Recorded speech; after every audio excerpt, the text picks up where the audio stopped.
Hey everybody, Christian from Treasure Town here, and today we're going to be speaking about the 1991 penny. Now, there are some things that you should know about this coin. So most of them are worth 1 cent, but we're going to be going over the ones that are worth more. Often that's because of a variety, which is where if you look really closely on the coin, you have a small chance of finding one of these cool attributes, and it's like a huge field of coin collecting I'll talk about. There's also mint errors, which are more drastic, or just conditional rarities where it's in really pristine shape.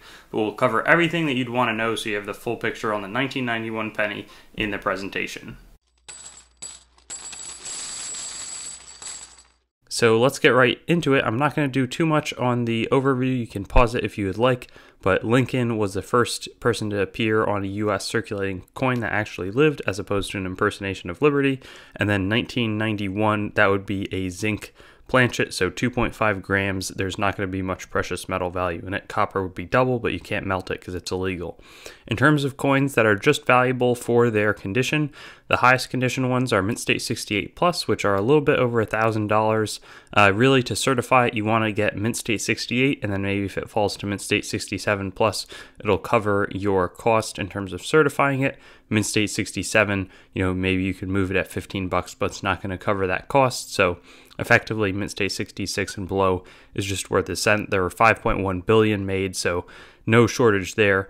Here, the first two double dies are really minor. They're distended hub doubling, so class 6 double dies, slight extra thicknesses. This one being on the 2 9s in 1991, and as you can see, minimal values, though more than their 1 cent counterparts. Here, the doubling seems to be more southeast, and as well as in the rightmost one, but you can look into that more if you'd like. These double dies are much more apparent.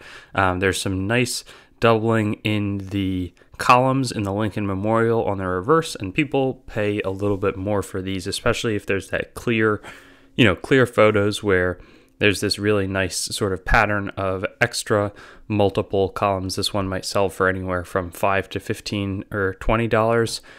The second double die, found all through a little bit on the left side, but strongly on the right side, especially the two of the three rightmost gaps.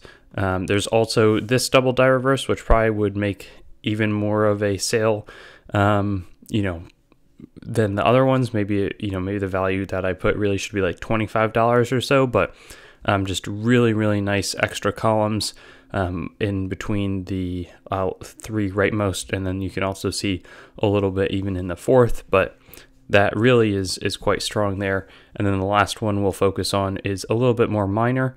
You can see it though in the more the left side of the Lincoln Memorial, but one that's quite strongly appearing as a secondary bar there, and then a third. So that one's, maybe a $3 to $15 coin. But these are better than 1 cent, and if you see a nice 1991, not going to hurt to look it over, and you can attribute potentially some of these rarer varieties. There's also minor ones on the little Lincoln statue, but I'm not going to focus on those. I do want to talk about some of the mint errors. So this one only sold for $45, but it's a really nice struck off center coin. 35% off center would have just entered the striking press and not had the full planchet in the press. So you can see a little bit of that zinc undercoating as well, sort of showing through where the 2.5% copper plating was not. Then there's also going to be this much more rare coin. That was a 1991 cent that was overstruck on a 1991 D Roosevelt dime. That seemed to be a relatively common error back then. That would happen somewhat frequently in terms of if you look across all the different dates and mint marks, but this one sold for $1,035, so probably would sell for more today. That was back in 2007, and the error market has been strong. And then lastly, a similar where you can see the zinc coming through, slightly nicer condition one recently sold for $105 off center strike. It's got great eye appeal, I think. You can see the zinc again protruding, but also just, really crisp obverse. And yeah, this was part of the Don Bonzer collection when it sold, but $105. So that's what we've got there. Don't discount any of the mint errors, but then also I'd really focus on the reverse because you can definitely see it if it's there, whereas the extra thickness is going to take a much more trained eye and has a lot less collector interest. But these are really cool ones, and glad to be able to present them to you today. Or, maybe you have a coin that looks like the one in the photo. Maybe it's worth, anywhere from a few hundred to the low thousands. Thanks for watching the video. I'd encourage you to like the video, comment, and make sure to subscribe to my channel. And I also have Facebook, Instagram, Twitter, and some other social media platforms. You can also go to my main channel website, treasuretownYT.com, to learn more about the channel and sort of stay in contact. I also will eventually host all of these videos on coinsmetalscards.com, which will be both news, marketplace, and coin information. I do have the goal of eventually getting pretty much every US coin, date, mint mark, denomination on the channel with a similar video to the one that you just watched, and that will likely all be hosted there.